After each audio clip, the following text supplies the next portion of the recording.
It's your open source advocate, and I'm back with another video, and today we're going to talk about Easy Appointments. In the past, I've shown you cal.com. I've shown you how to set it up, how to get it running, how to make everything look really good on it. This time I'm going to go through Easy Appointments, and this is an alternative to Calendly. So if you've seen people who have Calendly set up and you can go in and pick a time and set up an appointment with them, everything like that, that's what cal.com does. It's open source. You can use the community version for free. It doesn't cost you anything, but there are limitations. So if you have multiple users or a group of users who want to use something and have their own calendars, you need to pay for cal.com. That's how they support their open source project. In this case, Easy Appointments has a few more features, and you can run these things at no cost. You can also jump in and pay them for support, things like that. So if you have an organization where you're saying, man, I want to set this up, but I do need support to make sure everything's running correctly, there are definitely options for that as well. So definitely get out there and check that out. And they have different support channels up here on their main page that you can go and see what they've got. They've got their documentation, they've got GitHub, they've got forums, they've got all kinds of places where you can ask questions. But if you want paid support, they do have that option as well. I just wanted to put that out there first because I think it's really important that we support open source and we support the tools that we love. And I really like this one. I think it's really cool. I think it's pretty easy to get set up. I did struggle with the LDAP side. So there's some authentication built in so that users can sign in, they can set their own times, but you as an administrator can set up kind of a generalized time block, day block type thing, and then they can go in and refine that for their needs as needed. You can sync it to your calendars through WebDAV, other ways to do that as well. You've also got LDAP to use for authentication, or you can use the internal built-in authentication to Easy Appointments. And there's some other ways to do the authentication as well that I'm not going to cover, but there are other things you can check out there. I went through the trouble of figuring out LDAP because I wanted to make sure I could use that as well, and definitely using it with free IPA. So very, very cool that we can do that. And we're going to get into all those things. I'm going to do an overview very quickly of what it looks like.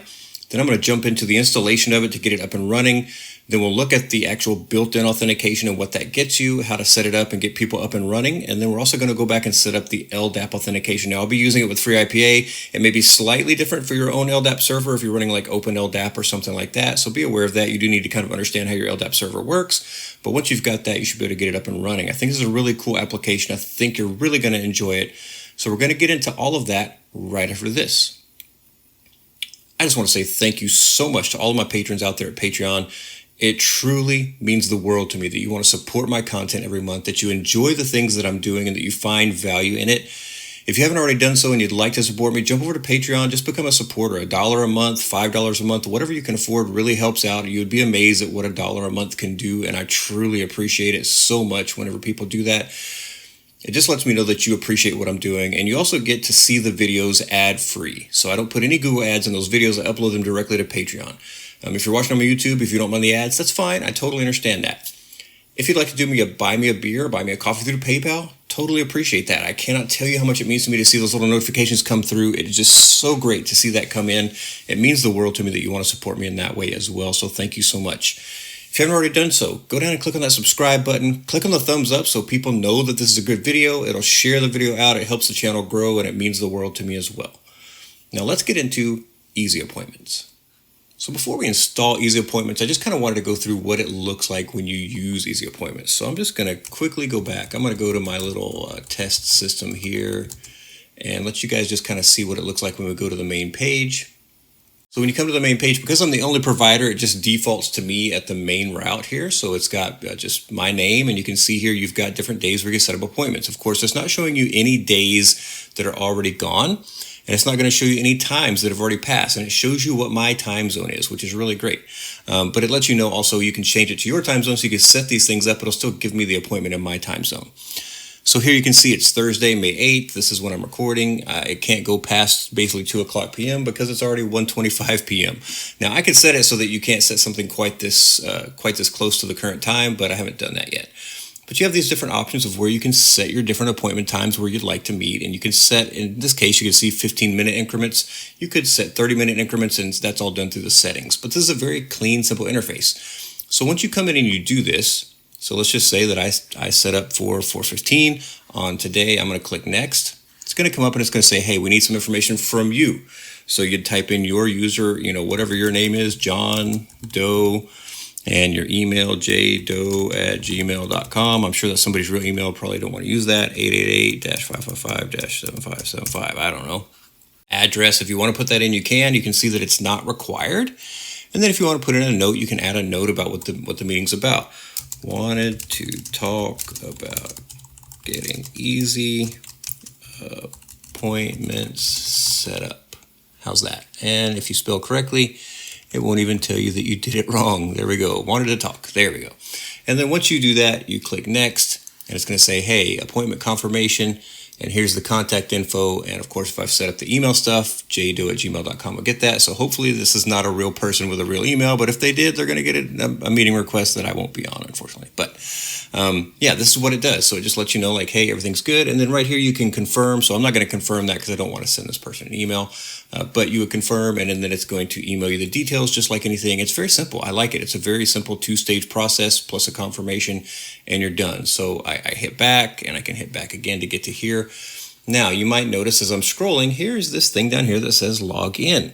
So if I want to be somebody who's either an administrator or a service provider, somebody who's able to have appointments contacted, I can have them log in and they can go in and make modifications to their schedule, their availability, things like that. And me as the administrator, I can log in and, of course, do administrative tasks. So I'm going to click on log in.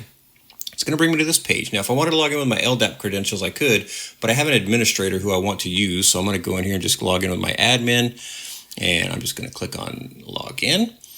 And right here, you can see the calendar. So this is just the general overall calendar. And you can see here, I've got all, and then here it's just me for the service provider. Of course, I could go through and set up different service providers. And those are your users, essentially, and the services that they provide. You also can track customers. So you can go in and put in actual customer names to have customer information in here. You can see they fill in some different information on their own. So they've got James, I guess this is John's brother over here. So you've got different ways of actually getting these things set up. And really the magic is over here. So when I click on my user, I can click on settings or account. So for account, of course, that's going to be my user account. So here's all of my user's information, everything like that. And then when I'm ready, I can go to actually settings here, and there's a bunch of settings that we can set. So you can see here, I've got the name of my company. I've got my email address for the company email, and you can set this as anything. You can set it as a no reply email or whatever you want, but in this case, I just put in mine real quick. And then here's the actual company link. And then as we move down, you can put in your logo, so you can actually upload your logo. You can also get your company color set. So if you don't like this kind of default white, you can set a nicer blue or something. You can kind of go through and pick whatever color you want. You can see here that I could reset that if I didn't like that color that I picked. Again, the logo can be very handy to put in here whenever you want to have somebody know where they're going and what they're using. There are different themes, so I'm just leaving it on the default theme for now, but I'll let you guys kind of go through and check out the themes. The date format, I did change this. It starts off day, month, year, which I think is most of the world. In my case, it's month, day, year in the US, so that's what we use. The time format, I didn't change. This is the default, but you do have other options. You can go 24-hour or 12 hours, basically what this is showing you from what I can tell. And then the first day of the week is Sunday. If you wanted to set that to any other day, you can absolutely do that. Default language for me is English. You can set this to whatever language you want. They have a whole list of languages here that it looks like they support, so that's pretty great. And then you can change your default time zone. It defaults to UTC. I set it to my time zone, which is America, Chicago, which is the -6 time zone. Once I've done that, I save my changes up here, and then you can kind of go to your next setting. So this is your place where you can set up your booking times. So this is not for me to fill in. This is for me to say what's required. Do I want their first name? It's going to be displayed and it's going to be required. Do I want their last name? Displayed and required. If I don't want it to be required, I can just uncheck it. So just untick this box, and when you save, this will no longer be required. It'll just be a field that they have the option to fill in. If you want to require address, you can do that. It depends on what kind of thing they're scheduling. If they're scheduling service in their home or at their business location, you should require the address, and you should probably require the city, depending on if you're in a metroplex area, so that you understand where you're trying to travel to. So these things are important, so I think it's valuable to know that you can set these up. If you don't even want to show this, like I only provide online services, I don't even need to show these things. I'm not even going to show them to you on the form because I don't need them. Email address is required, phone number. Maybe you want to do things through the phone. If not, again, you can say it's not required, but it's optional if you want to have it. And the same thing for notes, not required, but optional. Then you have custom fields, so you can come down here and actually set up custom fields and whether or not you want to display them so you can get some extra information. And then down here, you've got different options. So do you want to notify the customers? Probably, to let them know, like, hey, you did set up an appointment with me, just to make sure they know that it went through. Limit customer access. So this tells you exactly what's happening. So if you enable this, providers and secretaries will only be able to access customers they have an appointment with. So this means If I have a group of salespeople and Bob and Joe and Jane are all salespeople, and Jane has a customer who wants to talk with her, and I don't want Bob and Joe to go and steal that customer, I could turn this, I can enable this basically, and those two guys can't see this. It's only me and anybody who's set as a secretary role that could go in and see who her customers are and make any changes if needed. So this could be a good thing depending on your company and your use case. It's up to you whether you want to put it. CAPTCHA, if you're worried about spam bots getting to you, you can always turn on the CAPTCHA to try to cut down on that quite a bit. Any provider, so the booking page will get an additional option that allows customers to basically go through and select which provider they want. So kind of up to you whether you want to set that or not. There's a login button. So this is why that login button was displayed on that main calendar page where I had the setup so that I could go and actually log in. So I left it turned on. If you don't, I think you get to log in just by going to a specific URL. Delete personal information. This would probably be a good thing to have in case of things like, oh my gosh, it just went out of my head. The European the European rules about having your information deleted. Oh my gosh, it just left. It was right there and it left. I'm so sorry. And then disable booking. If you want to disable the booking, then you can do that as well. I'm not sure why you'd want to do that. That's the whole point of the system. But then you can save your changes, of course, and we can continue down. So you've got this business logic section which says, what days are you going to allow people to schedule appointments? Well, I don't work on Sundays and I don't prefer to work on Saturdays. Or if you do, maybe you want limited hours, you could set those limited hours as well. But this is kind of your main generic. Here are our main hours, Monday through Friday, 9 a.m. to 6 p.m., or you could set it 8 a.m. to 5 p.m., or whatever you want to have for your hours.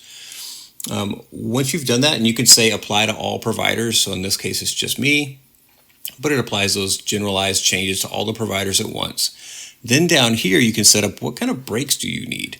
You do want to have a lunch break in here somewhere, and you might want to have like an afternoon break and, a time where you say, I'm setting aside time also so I can get caught up on all the meetings that I've just had today and catch up all my notes. That can be very, very helpful. So it's useful to see these things and set up your breaks, and you can add more breaks if you need to, but you can go through and delete these or add more, whatever you need to do.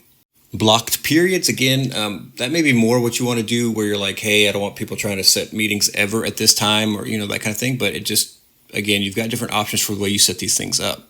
So allow rescheduling and cancellation before a meeting. If you want to allow that, you can say, hey, you've got to at least cancel 30 minutes ahead of time. And if you don't, then you need to give me a reason or show up. Try not to allow people to cancel that. It's just to convince them like, hey, at least give me a heads up. That's really what it is. Future booking limit. How far out can you book somebody? So up to 90 days, you could change it to 120. You could change it to a year. It's up to you, whatever makes sense for you.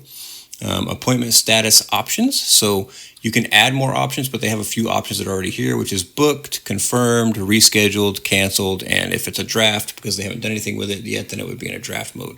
You could add more if you figure out, hey, later I need more, but you don't have to. So we can just hit save since I made a change to that one. Down here, you can set up your legal content. So basically terms of use of the site, in terms of use of your time, things like that. You can go through and kind of set those things. If you need to have some kind of contract terms that they understand if they're setting time with you, they're going to have to pay for it. You can set that in here. And then finally, we've got the integration section here. So you've got webhooks. You can do things with webhooks. You've got Google Analytics. If you want to set that up, you can. You've got this Matomo Analytics, which I love. I use Matomo myself. So this is one that I would probably set up to kind of understand how things are going on the site. You've got an API that you can also utilize, and then you've got this LDAP option. So the LDAP option is the one that we want to use to set up for our sign-in when we're ready, and I'll kind of go through what that takes and what it looks like as well. So that's really a very fast overview. We're going to jump over to users real quick, and you have three different types of users. You have admins. That's what I'm logged in as right now. I'm not logged in as my user that is a provider. In this case, it's two different users. I did see on their boards that they have a request to make it so that as an admin, I can also be just set as a provider, but I'm not a separate user. But in this case, you do have a different login for your admin. You can also set up secretaries, so people who help keep track of your appointments, make sure things are going on schedule, make sure things are getting set up, helping you set up your schedules and make sure things right. And then, of course, you have your providers, which are the people who actually have the appointments being scheduled with them. So if we click into providers here, you'll see there I am, and this is imported from my LDAP. So this is just imported from LDAP, and if I click, you can see that my information gets pulled in over here, and you can see anything that I've entered is set up. And we'll go through kind of what this looks like as you change it, but this is kind of how my setup works. And then you can see here that I am checked off as a service provider so that I can actually provide the services that I want. You have a couple of options here. One is hide from public. So if you don't want people in the public to be able to set up calendar appointments, this is like an internal only type thing. You can check this box. So if it's only like, hey, only people in my company should be setting up appointments with this person, enable this box. Receive notifications. Do you want people to receive notifications about this appointment? Probably, you would. So you might want to enable that by editing that. So if we jump over here to the services, this is a pretty big one. So actually, we probably want to go to categories first. So you have these different service categories, and right now there's none that have been found, but you might have different service categories you're trying to resolve or solve for. So maybe you have a managed service provider business, and you're saying, I want to get a quote. So you want to have a category of quotes, and that's going to go to your sales team to help build out a quote for a potential customer. Maybe you have your support team who they're like, I need support, or I need help. There could be like, I have a problem where you have break fix support, and then there could be the team where you have like, hey, I just need support setting something up now that you're my service provider, and that could be a separate team. So you could have different types of categories that you're setting up for the services you provide. And then under that services, you can set up what category a service falls under. You can define what those services are. This is just a generic service, and it's in 30-minute blocks. So you can kind of see how these things get set up. So the duration 30 minutes. You can set a price. How much is this per 30 minutes? So you can go through and actually change this and set it. You can set what currency you're talking about. You can set the category that it falls under, and so on. So you can go down here and you can set colors for different things for different services, and these colors will show up on the calendar so you can understand, like, what is this thing that's coming up? Oh, it's pink. That's going to be somebody who's got a break problem I need to fix. So you've got a lot of different really cool features in here to kind of set things up the way that you want. You can just click on edit basically to get into the editing mode. And again, if we said this is $5 and my currency is dollar, let's see. Oh, category. Sorry, I don't have any categories set up, so I can't use that. The price is $5. I guess I should do this right. And this is US dollar. All right, there we go. Then we have categories. If you have any, you can select that, and then I can change this to something like that, and I can change the name of this to break fix, something like that. I can save it. I guess I just have to use a decimal value here. So there we go, 5. It won't let me put in the $sign. So there you go. I've set it up, it's $5, we've got everything set, I changed the color, and it's saved. And now we've got break fix over here, and then of course you could add another category or another service that you want to provide, and then again, if you set up your categories, you can do those things. I'm going to hit cancel there. I've already shown you that you can add customers, so if you have specific customers, you can put them through here so that they can have access to things. And then of course you've got the calendar overall that we started with. So now you can see that I've blocked out Sunday and Saturday. They're not open like they were when we first came in. And you can see that this is today, so it's highlighted, and here's the line for the current time so that people kind of can see where we're set. And then right here, we've got this thing blocked out as a break. So we could go in and change that. If we don't want the break to be there, we could set it somewhere else. So pretty simple. Again, you can click here to filter. You can add appointments from here. You can refresh the screen if you need to. You can check out things in a table view. And you've got day view, week view, and month view, which is nice. So you can kind of jump between those things, whatever makes the most sense for your use case. But once you've done that, so I'm just going to log out, and I'm going to go back to my appointments here. And then I'm just going to go down here to log in again. And this time I'm actually going to use my free IPA credentials. So I need to go grab that. And so I'll put in my user here from free IPA. So my other user was Brian_admin. This is not that user. This is just my provider user. So in this case, you see I've got fewer options. So if I click here, I don't have the settings. I've only got my account. And then I've got customers and calendar. So if I go into my account, again, you can see my details that were imported from free IPA. And that's really all I can do there. If I go to my customers, I can go and check and see what customers I have. I can click on here and see their details, of course, and then add any details that I need to. And then I can go back to my calendar as well. So I've got some really simple options that let me do some very basic things, but I can also go here and I can say, hey, what services am I providing? And I can check off, and I can filter down to the services that I provide if I don't want to see all the services. So from here, I can either add an appointment or I can add unavailability. So if I said, I'm not going to be available on this day at this time. So right now it's just kind of defaulting to my current time. So if I said tomorrow, I'm not going to be available. And if I set this to, 1:45 p.m. looks fine. And then my date and time over here, So it just sets it automatically for an hour, so you could change this if you needed more time or less time. And then once you've done that, it says, here's my time zone, and I can put in notes like on site with prospect, something like that. I can hit save. Oh, I didn't change the day, sorry. There we go, now I've got it set correctly. I can save. So if you don't set that correctly, it should just switch it to the day if it's like, hey, you can't do that. But now you can see tomorrow I've got this time blocked off. So somebody can't schedule that time using the appointment scheduler because it's already blocked off for me. So if we were to, let's open up a incognito window, and we'll go and we'll actually check this out. So if I do appointment.routemehome.org, it's going to come up. It's automatically going to fall to me here. So if I clicked on tomorrow, I shouldn't be able to get anything yet. It's going to show me, let's see, 12, 12:30, 12:45, 1, 1:15, and then you see it skips from 1:15 all the way to 3 o'clock because I've already scheduled out that time tomorrow, so they can't actually get set up for a meeting with me until, again, at 3 o'clock. So it's already blocked that time off. It won't let somebody schedule that time once you've done that. All right, that is the brief overview, the very fast overview of what it looks like to use EasyAppointments. If you're still super interested, then I'm about to get into the installation and what it takes to get it set up and running.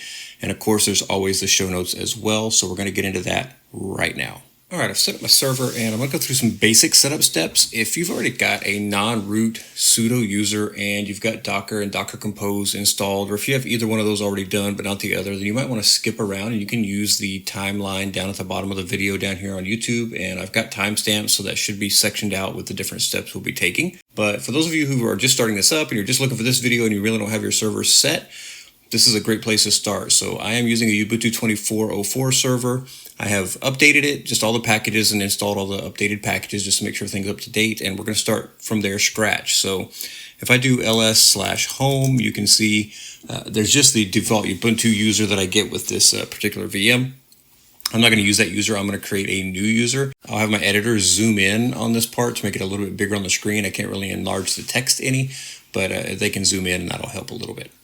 So we're going to go and we're going to create a new user. So we're going to use add user and then the username you want. And then it's going to ask for a password. So we'll just put in a password and then we'll repeat that password. And then it's going to ask you for some other stuff. You don't have to fill that in. It'll ask you to confirm. You can just hit enter to accept everything you've entered. And now you have a new user. So again, if I do ls/home, you'll see now that I have the Brian user that I just created and they have a home directory, which is great. Now this user's there, but they are not a sudo user. So we want to make them that. So we're going to do user mod -a capital G sudo, which is the name of the group. And then the person you want in the group or the user or users you want in the group, you can list out after that. In this case, it's just me. And so now I'm added to the sudo group.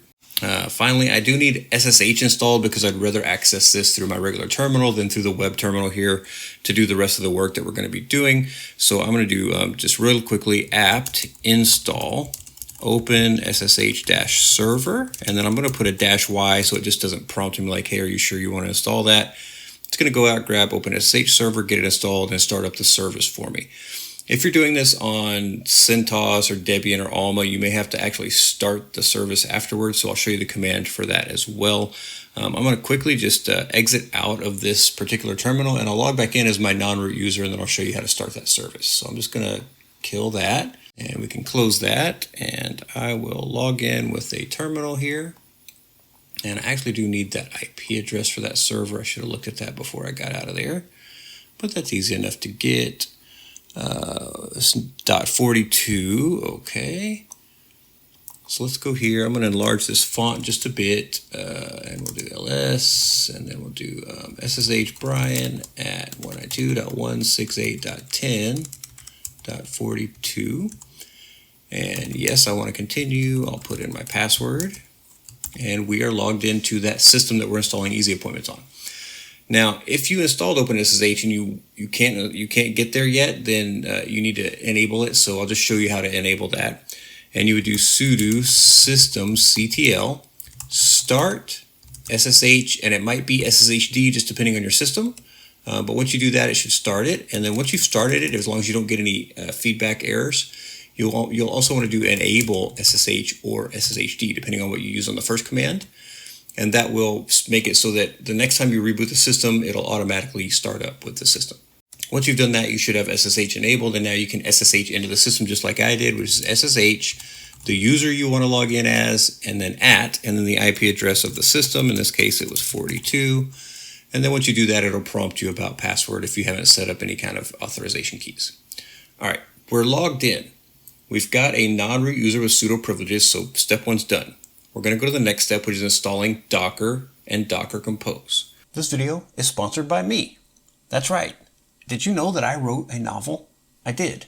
And it's a science fiction novel. It follows a guy named Dave, who's a pretty normal guy with a normal job, who happens to fall into a little bit of a less normal job, but doesn't realize it.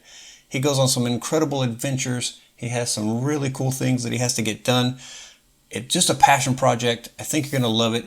It's an action. It's an adventure. It's just so much fun.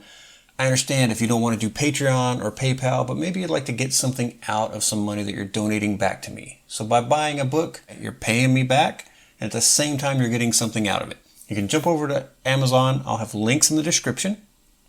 You can jump over and get the ebook, the paperback, or the hardcover.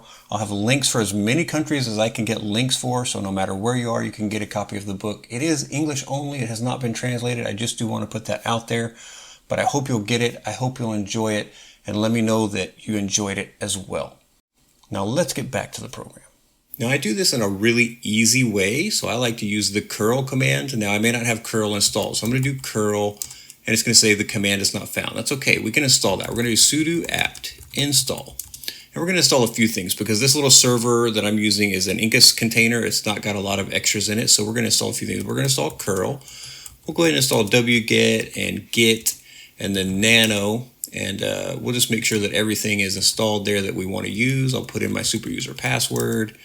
It's going to prompt me. I'll hit Y for yes.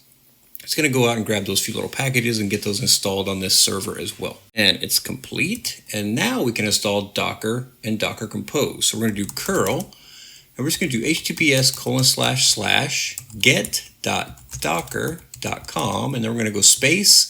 We're going to put a pipe, that vertical bar right there, and then sh after a space. So it should be curl space https://get.docker.com space pipe space sh. We're going to hit enter. It's going to go out there and grab that guy and start trying to run the installation for us. So be patient as it goes through these things and grabs everything. It's going to go get Docker, the container IO stuff, Docker Compose, and it's going to get everything installed. All right, everything should be installed. Now, the one thing is if I do Docker PS, it's going to be like, hey, you can't do that. You don't have the permissions. So what I want to do is add myself to the Docker group as well. So we're going to do sudo usermod -a capital G Docker, and then the user or users you want to add to this group. In my case, it's just me. I'm going to hit enter. And now if I try to use the Docker PS command, it's still going to give me a problem because I haven't actually done anything to make the system know and refresh that I'm part of the Docker group. So I can just exit and log back in with SSH, or I can do new grp, just like that altogether, and then new grp and then space Docker.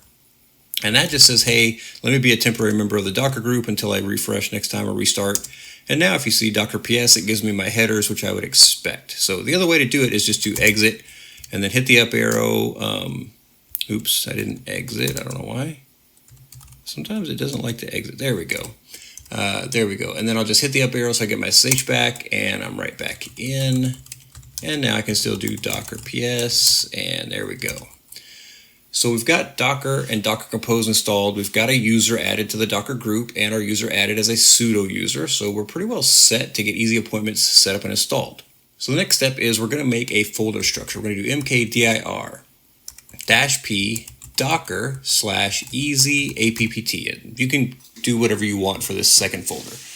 This says make a directory and use the path docker /easyappointment. And what that tells the system is make the folder called Docker if it doesn't already exist, but if it does exist, use it. And inside of that folder, then make a folder called EasyAppointments if it doesn't exist. If it does exist, just leave it alone. So it basically kind of keeps you from accidentally overriding something you already have or hitting conflicts in the system, and it'll just kind of use things that are there if they already exist. So we're going to hit enter. And now if I do an ls, you'll see there's my Docker folder, and if I do ls docker, there's our Easy Appointment folder inside of it. So we can do cd docker, which means change directory, and then docker/Easy Appointment. So we want to move into that directory. And you can see here, now we're inside that directory. And in here, we're going to make a file called compose.yaml, nano compose.yaml. And we're going to put some code in here, and I'll have this in the show notes so you guys can go grab it as well. And I've got this right over here in a note. So let me grab this text real quick. And then in here, I'm going to paste it in and we'll go through what this says. So out of the gate, we're going to define our services. The first one is Easy Appointments itself, the app Easy Appointments. And it's going to use the image right here that's defined.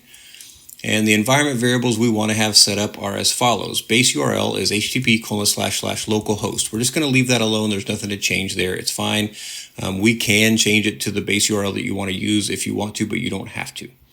Debug mode is set to true. We can actually set this to false. And since he had it all caps, we're going to put it in all caps as well. The DB host is MySQL, and we'll see that down below. The DB name is Easy Appointments, all spelled out. There's no reason to change that, so I would just leave it alone. Now I've got some placeholder stuff in here for the DB username and the DB password. So you can feel free to take this out where it says EasyAppt and put in Brian, or your username would be better. But you can leave EasyAppt, it's fine. Now this password you definitely want to change. So we're going to change that little placeholder from long, strong, password, whatever it was, and we're going to put in something random. So we're just going to start with a number, and then we'll put in a couple of letters, and then a capital letter or 3, and then some more numbers, and another capital letter or 2, and then just kind of go all over the keyboard. And we're going to put in a whole bunch of random stuff like that. So something that'd be really hard for anybody to ever guess, and it's nothing you need to remember because it's here in this file. The next thing is our ports. So it's going to map from the host, which is my little Incas container, port 80, to the Docker container, port 80. Now, if you're worried that port 80 is already in use because you have services already running, you can change this left side to some other port number. So for instance, if you wanted to use 8022, you could 100% use 8022, and that's the port you're going to use to access this thing. This next line is important if you want to use LDAP and you don't have DNS really set up on your network. And this just helps with Docker containers anyways, but it's called extra_hosts. If you're not going to use LDAP, if you're just going to use the internal authentication of Easy Appointments, you don't need these two lines. So you can just take them out or skip them if you're typing it in by hand. But you can take them out. You don't have to have them. But if you do have it, you would want to put in your free IPA server name or DNS address. So I'm going to put in mine like that. And then right here on the other side of the colon, you want to put in the IP address that maps to. This is kind of the equivalent of setting up an Etsy host entry on a machine in your network where you're trying to say like, hey, if I give you this name, freeipa.fixitdelrio.com, I want you to know that that goes to this IP address. So I'm going to put in 192.168.10.172, just like that, because that's my free IPA server. You would put in the IP address that points to your LDAP server, free IPA server, whatever you happen to be running that you're going to be using for LDAP. The next part is our MySQL service, and the image is MySQL. The volumes we're going to create are ./data/MySQL. This is to persist our data between updates, restarts, bringing things down, bringing things up. This keeps us from losing all of our data when we get things set up and then restarting the container. So this is important to have here. I would just leave it alone unless you have a reason to change it. And then under here for our environment variables, our user needs to match the user from above. So up here I have EasyAppt, so that's what I'm going to have here. If you change this to Joe, you need to change it to Joe right here. On the MySQL password, that needs to match this password that we put right here. So I'm going to go and grab this. I'm just going to highlight it. You can Control-Shift-C or you can right-click and you can do copy. It's kind of up to you. And then I'm going to move back down to this line that says MySQL password right here. And I'm just going to get rid of this password. And I'm going to do Control-Shift-V like Victor to copy and paste that in. And then we've got to set one more, the MySQL root password right here. So we're going to get rid of my placeholder text. This just has to be different from this password here. You still want it to be something long and strong, so make it something different. So I'll do something like this, something like that. Doesn't have to be anything special, just randomized typing. Go for it. And then the MySQL database name is Easy Appointments. Again, that needs to match whatever we have up here. If we've already defined it, you want to make sure it matches this one here where it says DB name. So we should have everything set. That's all we have to type in. That's nothing extra to do. We're going to hit Control O to save our changes, double check that it says compose.yaml, and then we're going to do Control X to exit. So we've got everything set. We're going to do Docker compose pull. And this tells Docker Compose, hey, go out there and grab these images, pull them down from the internet to my system. I need to have those so that I can build my containers from them. There we go. Once those are pulled, we're ready to start up our system. So we're going to do Docker compose up-d, and then we're going to do 2 ampersands, Docker compose logs-f. This part says, Docker compose, I want you to bring up my containers from those images, and I want you to run them in the background in a detached mode or as a daemon. Then we have a second command after these ampersands that says, hey, once those are up, I want you to follow the logs. Show me the log output as it's happening. So we're going to hit enter. It's going to start up pretty fast, and it goes really fast. What we're looking for is anything that looks like an error, like it's having problems, it's crashing, it's trying to restart, that kind of stuff. Right now, it looks like it's doing okay. Everything looks good. It says MySQL Community Server GPL. It's got everything started up. So I think we're okay. I'm going to hit Control C just to stop following those logs, and we'll clear that out. And now we're going to go back to here, to our browser, and maybe, there we go. And we'll actually just go to that address, 192.168.10.42, and I think we put :8022. So we just want to make sure that we get to our EasyAppointments setup and installation here. So I don't want to do it from here though. I want to set it up with an actual domain name because I want my users to be able to actually get to this thing. So the next thing we need to do is actually go and set up our EasyAppointments reverse proxy entry. So I use Nginx Proxy Manager. I have a video on that. I'll have it linked in the description of the show notes. If you don't know what a reverse proxy is for, you need to learn. But if you're setting this up on the open internet on like a DigitalOcean server, you could just point some DNS records to that server's public IP address if you want to. In this case, I'm running this inside a private network, and I'm going to be forwarding those things through using a VPN, and I need to have this proxy set up so that it knows how to do that. So what happens is I set up a DNS record that says, hey, I want you to point appointments.fixitdelrio.com to the IP address where my proxy's running.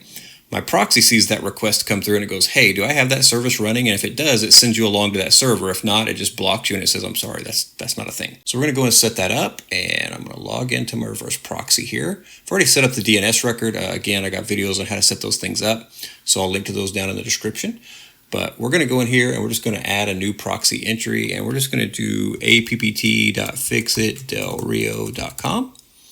I'm going to hit tab so you see it becomes that little chip. And then I'm going to put in the IP address of my server. And this actually goes through a VPN. It's just got it mapped so that it can actually get to my IP addresses here.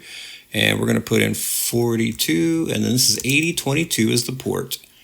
I'll say block common exploits and WebSocket support. And then I'm going to go over here to the SSL tab. I'm going to say request a new certificate, force SSL, and I'm going to agree to Let's Encrypt terms of service real quick. I'm just going to hit save. This is going to go out and say, hey, let's encrypt. See if you can reach this site. And if you can, give me an SSL certificate for it. If this just goes away, it's fine. If I get this, something happens. So let me just double check what I entered. Maybe I entered something wrong. All right, so I've completed what I thought was messed up, which was I thought I had set up my DNS record correctly, and I hadn't, so I went back and fixed that. Again, I've got a video on setting up DNS records. Maybe you're not trusting that I can do it, but I just had a misspelling, and I didn't catch it when I did it. So I fixed that. I've come back in, and I've opened this back up so that I've got this same entry. I've got my IP address and the port number, and then over here on the SSL, I've checked everything off, and I'm just going to hit save here just to make sure that we can actually get a SSL certificate. I may have to come back in and recheck these 3. I don't know why they get undone. Sometimes it's all 4, but we'll do that. It's not a problem. As I said before, this should just go away with no error, and that means that it was able to reach the site and issue a valid certificate for us, which is great because it gives us complete SSL to get to our site. All right, it did go away, and it says let's encrypt, which means we should have a protected site. So let me go over here and just click on edit. I just want to make sure, yes, it kept all my settings. That's awesome. And we can just click on this now, and it should take us to our main page, which is the way that I want to get here. And now I'm going to fill in my administrator information. So first name, last name, email. And then we can put in a phone number like that. And I should put in an accurate phone number.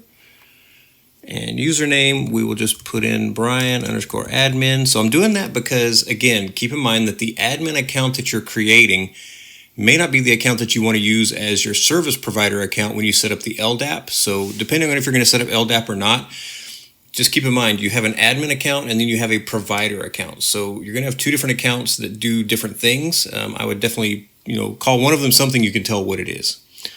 And then we're going to go down here to the password field, and I'll give it a strong password here and repeat. And we're just going to check the language. Everything is good. There's the license information. Over here, we've got company name, so we can put Fix It Del Rio. And company email, it could be your email, it could be a different email, so I could put no reply at fixitdelrio.com. I mean, that's probably not a good company email, but it's one you could use. And then the company link, if you have one, you could put, whatever it is. Now, that's not going to go anywhere because I don't have a site set up at that URL, but you get the idea. So once we've done that, we're just going to click here to say, yes, the license is good. And we're going to let this thing get set up. So it's basically going to go through and set up your database, set up your initial user, everything like that. Once you're in, you're going to be set at the same exact place that I was initially. So we've got a few things that you probably want to go through, but you'll be brought to the calendar view initially. So we can go over here. Again, under your account, you can go through and make any changes or any additions to it that you may want to make or may need to make. And here you've got options, receive notifications. I'm going to quickly turn off my dark reader. It's going to be bright for a second. I apologize. Let's go into the settings. I think there's a setting for dark mode, maybe. Maybe I'm wrong. Maybe it's all bright colors. Yeah, maybe I'm wrong. Let me turn the dark reader back on. I know that's very bright, so I apologize. But I thought maybe it'd be easier to see some of this if it was like that. Let me just zoom it up. Maybe that'll help. We'll go back and just look at the account information real quick. So again, you click on your user and you can click on accounts. And here we've got several different things. So one, we've got the calendar, what calendar I want to use, the default calendar or a table-based calendar. So I'm just sticking with the default calendar. Under time zone, so here you can change this. And I like this because I can start typing for Chicago and I can just get to it. So you can type for yours to get to it as well. Once you made a couple of those changes, click save. If you need to change your password, you can go here and type in your password and retype it and change the password from here.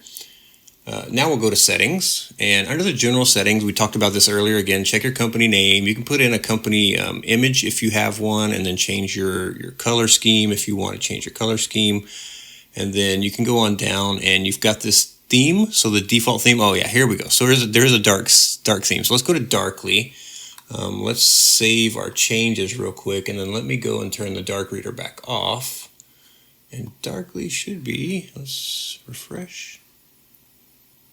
Yeah, there we go. So I've got a red border and I've got the dark theming here. So, you can go through and make changes to things as you see fit. I could, again, go with the dark blue, whatever color this is, looks fine. Maybe that's a purple. Oop, I reset it. See, reset does work. Hit select and then hit save. And then again, you need to refresh probably to get it to take effect. But there we go. We've got a nice blue. We've got our colors here that are a little bit off. I'd like to see them switch that up a little bit, but that's okay. You get the idea. So here's your theme. You can change that. I apologize, I didn't see that a while ago. Localization. So if you do day, month, year, then you should leave that alone. Otherwise, if you're in the US, you probably do month, day, year. And if you're in a part of the world that does year, month, day, you can set it to that as well. So I'm going to switch to month, day, year, and then time format I'm going to leave alone, but you have two options for that also. First day of the week, I use Sunday. If you use a different day, feel free to change it. And again, on the default time zone, this is a good one to set for everybody that may be using your system if it's all in one time zone. So I would search for Chicago and select that. There we go. Once you've got those changes made, click save in between each change, and then you can, of course, refresh if you need to. Over here on the left, this blue on the black is a little bit hard, so I apologize. Let me switch back to the white color, just because I think that's going to make it easier to see things until we're done making our changes, and we can save that and refresh. And yeah, there we go. We've got some text here that you can see now. At least it's a little bit easier to read. So we're going to go to the booking settings.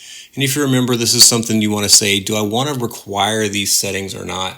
And this theme is throwing me off today. I don't know why. The coloring, you need to pick a theme that goes with your color selection, obviously. Let me just do this. There we go. Hopefully you can read this stuff. No big deal. I'll go back to booking settings. So again, Display, require, whether you want to require things or not. Do they need to put in an address in a city? So you can kind of go through and change these items if you need to or want to. Customer notification, I think, is a really good one. Again, limit customer access. This is one of those ones that you just have to kind of decide whether or not you want to limit that. Any provider versus not. The login button, do you want to show that on the main screen or not? Delete personal information, do you want to allow that? So remove all your appointments and personal information from the system. So I don't want to do that right now, but it's there. And then disable booking. So if you want to do that, you can. So once you've made any changes there, you can save them. If you don't, then you can move to the next page. Business logic, again, if you don't want Sundays to be one of the days that you are supporting, then you can uncheck that. And you can uncheck any day that you don't want. It doesn't have to just be Sunday or Saturday, but that's kind of the norm, I guess you'd say. And you can change these times also. It does not have to be 9 a.m. It could be 8 a.m. And then you can set 5 p.m. if you want to. And you can just go through and do that on each one. I would love to see like, hey, I did it on this one. Now let me just apply it to all. Oh, here we go. Apply to all. There we go. Okay. It didn't do it. So, that's all providers. That's not all time slots. So, yeah, it'd be nice to have an apply to all time slots change here so that I could actually just not have to go change these one by one. But it's not that bad. It's only a few different spaces here. So if I go through and change this, and then if I go through and change that real quick, we just change each one of these. You just open it up, hit the down arrow, and then open up the other one, hit the down arrow. And once we've done that, we're set. And we can save those changes real quick just so we don't lose them. And then we can go on down. And you may have breaks that you want to take. So it's got a 2:30 to 3 o'clock break every day in the afternoon. You can add more breaks, I believe, or you can take away breaks. Yes, so you can add breaks right here. You can remove the breaks that are there and add your own. And then blocked periods, again, you can configure this as well. So you could go through and say, like, what are the details, the name, start, end, notes, and then you can add that in as a blocked period. So definitely something for you to look at. I'm just going to go back for now.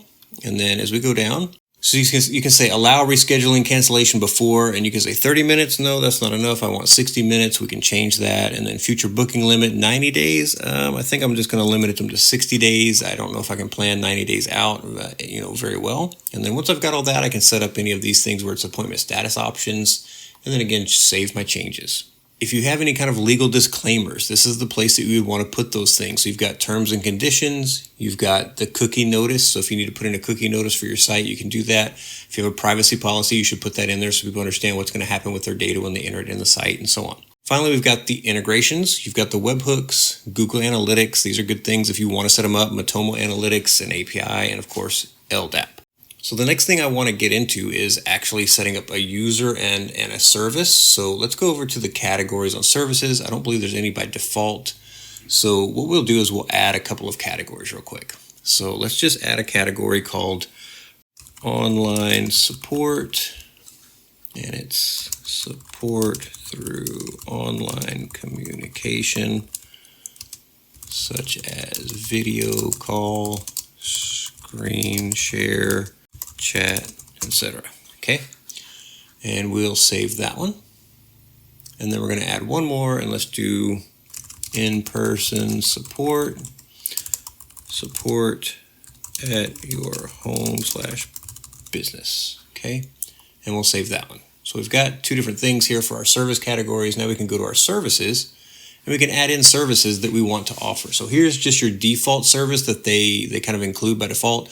We'll just edit that one first, and we'll call this online chat. This is a service with just chat. So you're not going to do any screen share or anything like that. You're just going to try to help somebody out through chat. And we can set the duration at 30 minutes, or we can set it at an hour. It's up to you, but I'd say leave it around 30 minutes. And then is there a price for this service? If you have a price, you can set it. You do not have to. It's not required. So I'm going to put in $5, and it's US dollar. And then category, we can pick what it is, and it's online support category. Availabilities and type is flexible or fixed, kind of up to you to change that if you want to. And the attendance number is 1, so we're just going to leave that as 1. And the location is online. And we can make that a light color here. And then if we want to hide it from the public, we can. I don't know why you'd want to. And then description. This is a chat-only support appointment, and it only costs $5. So once you're done with that, you can hit save, And then of course you can add another one. So we're going to add a new service, and we're going to call this video call with screen share support. And again, we'll leave that at 30 minutes. The pricing on this is going to be $15, and again, US dollar. It'd be nice if they'd kind of keep what I've typed and let me kind of pick from that afterwards, but that's fine.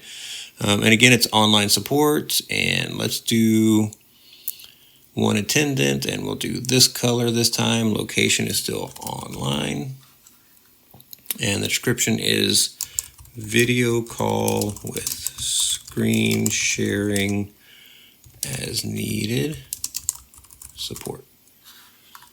And we'll do save, and then let's just do one that's on our on-premise kind of thing here. So let's just do in-person support, and we'll make that an hour, 60 minutes. Okay, the price for that is going to be $65 US, and the category is in-person. Again, one attendant, that's per attendant. If they're going to have more than one, they would have to pay more. And location is in person at your home or business. And we'll put that one as red. And then we can say in-person support. Just like that. Very easy for people to understand, and save. So we've got some services that are set up. Now we need to set up some providers. So if I go to providers, we've got a generic provider that they add in here, which is Jane Doe. And if you click, you can see all of Jane's basic information. And she is an online chat support provider. We could edit that and add other types of support that she can do as well. And there's a booking link that you can get, so we can just kind of check this out. So let's just do an edit on Jane here. And she's in English, she's in UTC, that's her calendar is the default type calendar. She does receive notifications. And this booking link, so this is the booking link to book Jane Doe. This is how you would actually go and book her. So video call with success, share support, in-person support. So this just says, hey, like we've got a bunch of stuff. Video call with screen share support, and that's the in-person support. Now, that's not what she's offering, but we can check those things if we want her to offer all of them. It's kind of up to you which ones you say she can do. So if you can't see it, it's very hard to see, but these are actually check boxes, okay? It's because I've got the theme kind of jacked up. But we can also put her as, again, Chicago. So she's in Central Time. She was in here before I set all the defaults, so that's why hers are different. So we'll save Jane, and then we'll go and we'll add a new provider as well. Let's add Steve Jones, S. Jones at jonessupport.com. And then his phone number is 1-333, like that, or 999, sorry, I'm saying 333. No mobile number, no address needed. He has a username of S. Jones and a password, and he has the default calendar. He's already set to Chicago, so see, whenever you set those defaults in settings, they'll take effect for anybody who's not already in the system.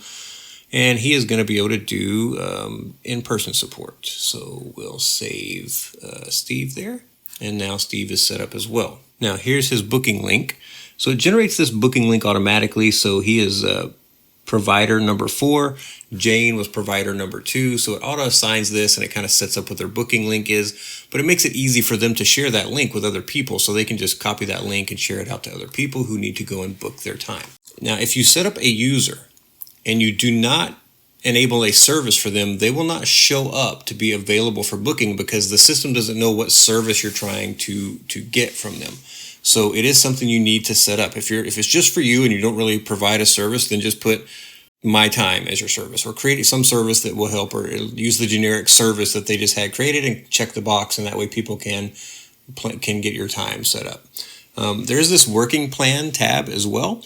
So each user can go through and have their own working plan. So this does not have to be a working plan that is for each person. So if you look, this is what Jane has. She has the 9 to 6, but if I go over here to Steve, He's got what I set up as the defaults 8 to 5. So you can go through here and you can actually change this working plan, I believe, for them as well. So if you go into edit, it'll let you edit the working plan. And I can say Steve doesn't work on Mondays, and on Thursdays he only works from 8 till noon.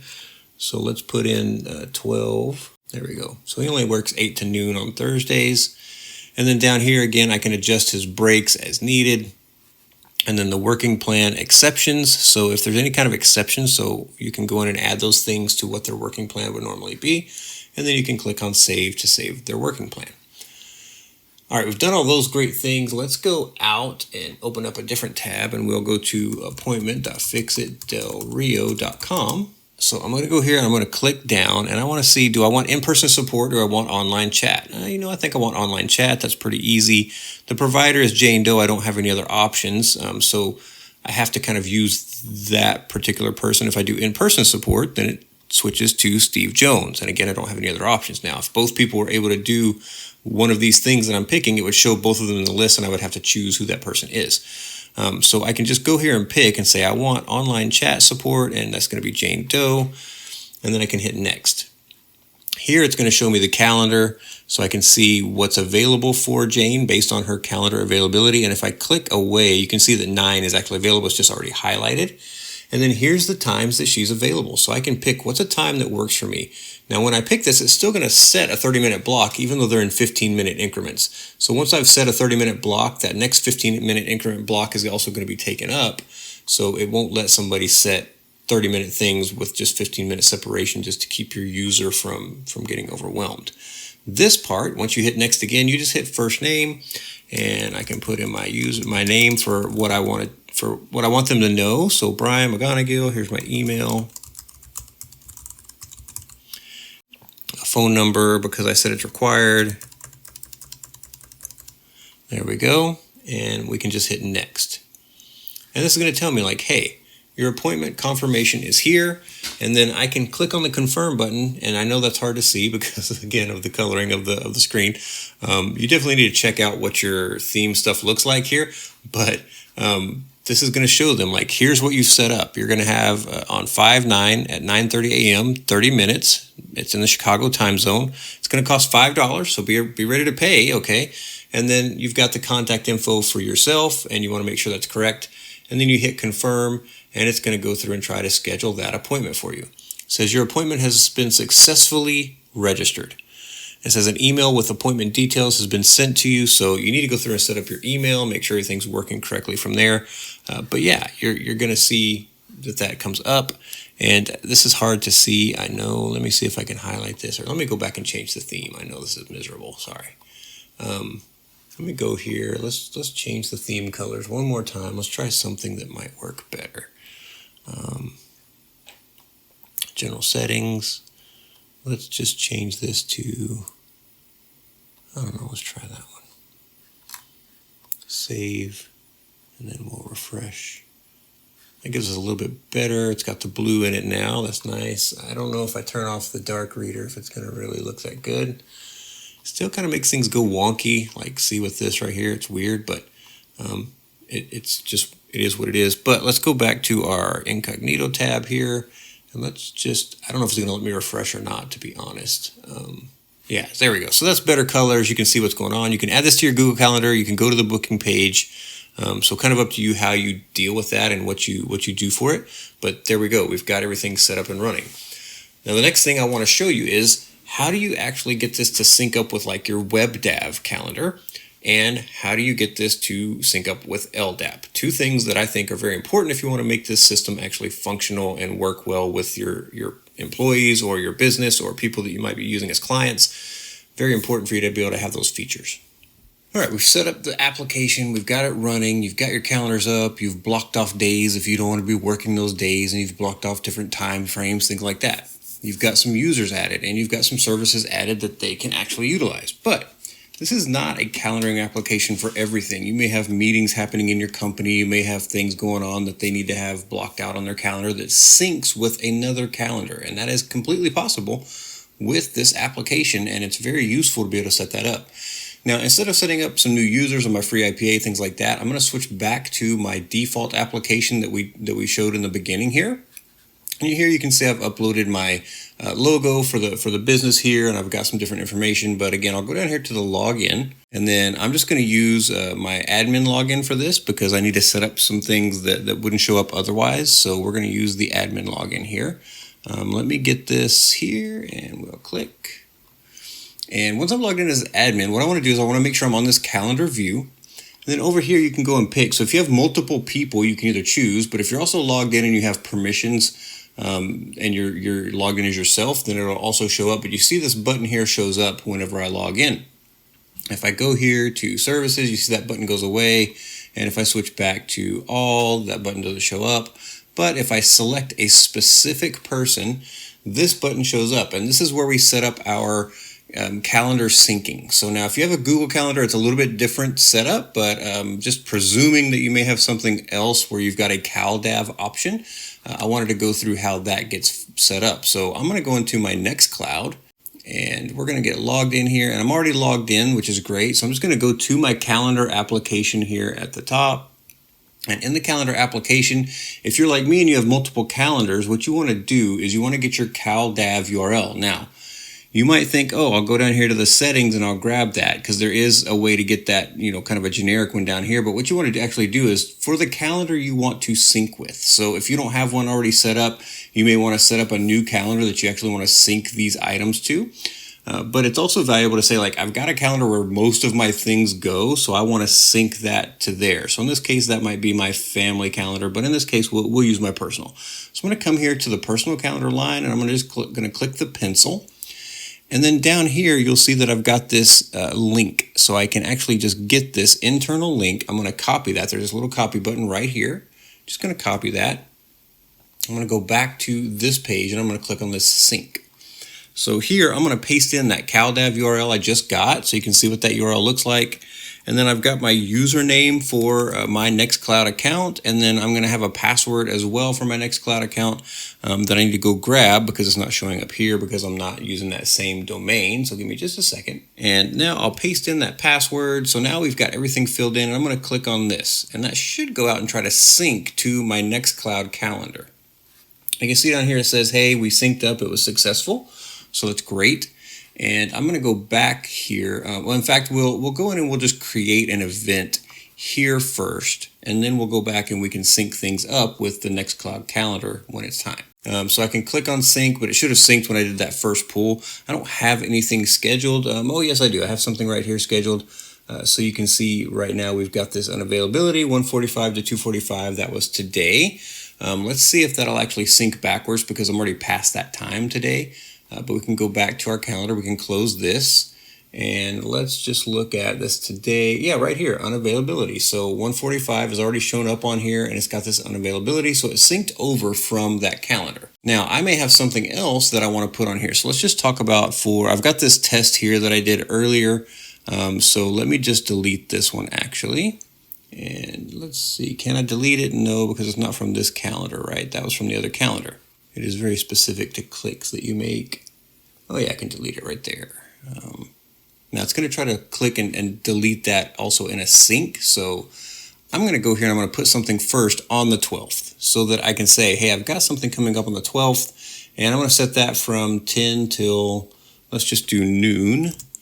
And yes, PM is great. And then let's give it a title. So this is going to be testing for video. And then we can give it a location online, and we can give it details if we want to, just testing.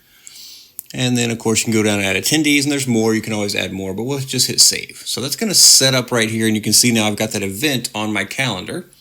I'm gonna go over here, and I'm gonna click on sync. Now if I set that on the right calendar, it should show up over here for next week. So once this finishes syncing, we'll move to next week and see if we actually see it there. So right now I'm on the current week, which I'm on this day right here. And we'll go over, and you can see right here I've got that set up. So it's from 9:30 to 10, and looks like, oh no, this is the one that I created earlier. Let me delete that one. So we'll get rid of that one. So things did not sync over. Maybe I didn't put it on the right calendar. Let me make sure that I did that first and see if I've got something incorrect here. So you can see it deleted that item. I tried to delete that item from here, but it put it back, so it synced and put it back over here. Now I've deleted it and it's synced and took it off. So we've got this one. Let me see. Oh, no, I did not put that on the right calendar. So let me change which calendar that belongs to. I'm going to put it on my personal calendar, and I'm going to say update. And now if I go back over, because I synced my personal calendar CalDAV option with this machine, that's where I want to have something that's going to show up here and block off time. So let me just do a refresh to get it to sync again, or actually not a refresh, I'm clicking on the sync button here. And there it is. So we've got that time that's blocked off. Now, if we log out and we actually just try to go to book an appointment for me, if I was to say, so this is just like what it's going to look like if somebody just comes to your page. If they don't have to pick someone because you're the only person, the only provider in here, this is where it brings them first. It brings them right to the calendar page. So if I pick the 12th, we should see that I cannot choose anything. So 9:30 to 10 is the first, the last one I can get before that big break that I've got where I'm not available, and then it shows 12 noon to and after. So it only lets me pick from the places where that calendar has not synced over. So if you have meetings that happen throughout the day and you've synced up those calendars that have those meetings on it, it'll just block off those times for your users, and they don't have to go do that manually and switch things between them. So that's a really great feature where you can set up the syncing between your CalDAV calendar and your EasyAppointments calendar. So it's a nice feature to have and something really great to get set up for all of your users, because again, it really helps make it easy for them to keep things straight whenever they're trying to get appointments set up with people. All right, the last thing I want to show you is how to set up the LDAP. It is straightforward. It is not difficult to do. So I'm going to go back down here to the login, and I'm just going to show you what I've set up here on my machine. So I'm going to log back in as my admin user, and we'll just click there. And as an admin user, you can come into here, and again, you can click here. You're going to click on your user. You're going to click on settings. We're going to go down here to integrations on the settings screen, and then down here at the very bottom, we have LDAP, and we're going to click on LDAP. And you'll see here that I've got it set to active. You're going to see it as not active, and it's going to be blank for all of these fields. For me, I just had to put in the domain name, the host name of my free IPA server. The port I used is 389 in this case, and then I did not put anything in for the user DN because it's going to be an anonymous thing where I'm using the directory manager password. So again, you've created a user. If you've created free IPA, you created a directory manager user when you did that setup. You want to use the password that you created for that directory manager. Here on the base DN, I will enlarge this just a bit for you guys so you can kind of see what I filled in. It's going to be CN, like Charles Nora, equal accounts, and then a comma. DC, like David Charles, equal, and then the first domain component. So you'll notice it's not free IPA, but it's Fixit Del Rio in my case, comma, and then DC, another domain component, and equals local. So my system is freeipa.fixitdelrio.local. So this sets up as CN equal accounts, DC equal Fixit Del Rio, DC equal local. So the CN accounts part is the part you need to know about for free IPA, and then the other two parts are just your domain portion, and it's the domain components separated out. On the filter, this was pre-filled. I did not fill this in, so I did not change it. And the same way on the field mapping, I did not change this. If you have other fields you need or you want, you can go in and get those things, but you don't need to actually go in and change those. Once you've got that, you can hit save. It's going to save your changes. And then you can come down here and just test out something to search. So if you know a person in your free IPA system, just a user like this, so I can type in Brian and I can hit search, and you should get a little search time, and then you're going to get some results down here below this, and it'll show you UID Brian, CN user, CN accounts, DC. So it goes through all of the pieces that it has, and then down here it breaks that out into a JSON snippet so you can see what's going on. And it also does the thing for groups. So in this case, it's groups. So I'm looking at not my account, but my user group, Brian, and then the accounts, Fixit Del Rio local. So it does it kind of two different ways. So you've got the user ID and then the group users versus the group groups. So this just tells you that it's working. It's nothing you need to know. It just lets you know that it's working. Once you've saved that and tested and everything works, you want to come here and make sure you enable this option that says active. You want to enable that. One more time, hit save just to make sure everything gets set up correctly. And then once you've done that, you can go back out. So I'm going to log back out. And if you noticed a while ago, my user was Brian admin. So here I'm just going to go back and I'll do a login. And instead, I'm going to use my user from free IPA. So I'm going to do Brian, which is the username for free IPA, and not Brian_admin. And then I'm going to go grab my free IPA user information here. And I will copy this password and let's just paste it in here. and I'm going to log in, and you see it logs me in, and it actually has my information. So it shows that that this is the service provider, and that's me. Here I am, Brian McGonagill. I can see my account information, I can see the about, and of course I can log out, and I can also synchronize because I've set up, I can go through and set up my synchronization. It's going to synchronize for this user, which is me, and I'm going to be set. So I don't have to do anything special or in particular to get this set up because it's already set. All it's doing is synchronizing my calendar to make sure everything is up to date. So we've already set all that up. It's just I logged in with LDAP, so I've got kind of a single sign-on setup, which is really nice. And if you set up correctly, Nextcloud can use LDAP. You can use LDAP for a lot of things for your authentication. So if you're using Nextcloud with this, it just becomes that much better. So if we hit the next week, you'll see that I've already got that time block that's there. And if I go back out, so let's just go back out real quick. Let's log out, and then let's go book an appointment with me because I'm the only one here. And we're going to pick the 21st, and let's just do 3 o'clock, okay? So we'll do 3 o'clock in the afternoon, and we're going to hit next. It's going to ask me to fill out my name, so I'm just going to say James Johnson, J-J-O-H. I don't know how to spell.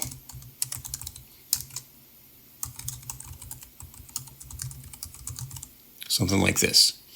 And then a phone number, which is not required on this system, and any notes.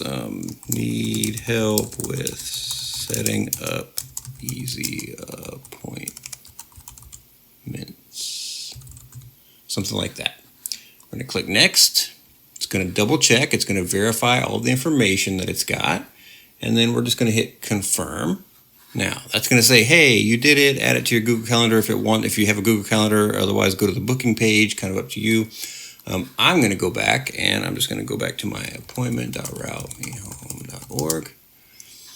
And right here, I'm going to go and I'm going to log in. And again, I'm going to log in with that same user using my LDAP login with FreeIPA. And now here, if we go forward a couple of weeks, I should be able to see that event. It's right there. Now we can see that that's on the 21st at 3 o'clock. So let's also just run a sync real quick. And then we can go here, and I don't even know if we need to do that. Yeah, it's right here. So put it on the 21st at 3 o'clock. It's the only service I offer on this particular system is break fix. So it's already showed up there. I didn't have to do anything in Nextcloud to make it pop up. It already showed up. In fact, it may have been there before I hit the sync button. So this is a really, really nice little tool. I love that Easy Appointments has this functionality and this capability. It's a really nice, clean looking interface. So if you're imagining what this is going to be and think about how is this going to look whenever I send this to somebody, this is a really, really great way to understand and let them see exactly what you can see exactly what they're going to see when they're trying to set up an appointment with you. So I really like this functionality. I like that you can set this up for multiple people with multiple different services that they may offer, and the person that's coming in can kind of pick that. But you do have the ability, I believe, to send a direct link to someone as well, so that it only comes up with your site name. So you can get to that inside of your account, and then you can send that to them. You don't have to let them pick from the people and try to make sure they pick you. So really great features. I really like what this thing has. I hope you enjoyed this. This is a really awesome piece of software. I hope you'll go check it out. Definitely, if you like it, go over to their GitHub page and let them know that you like it. Say thank you. Jump on some of their forums, see if you can answer questions, or if you have questions, ask questions. Make sure you ask in appropriate ways. If you really like the service and you'd like some support and your organization wants to use this and get support, definitely check out their pricing pages. They have some premium stuff, which is awesome as well. And that's the best way to support open source, is to use their services and pay for their services. I hope you enjoyed this. If you did, like, subscribe, tell your friends about it so they can come along on the open source journey with us, and I'll talk to you next time.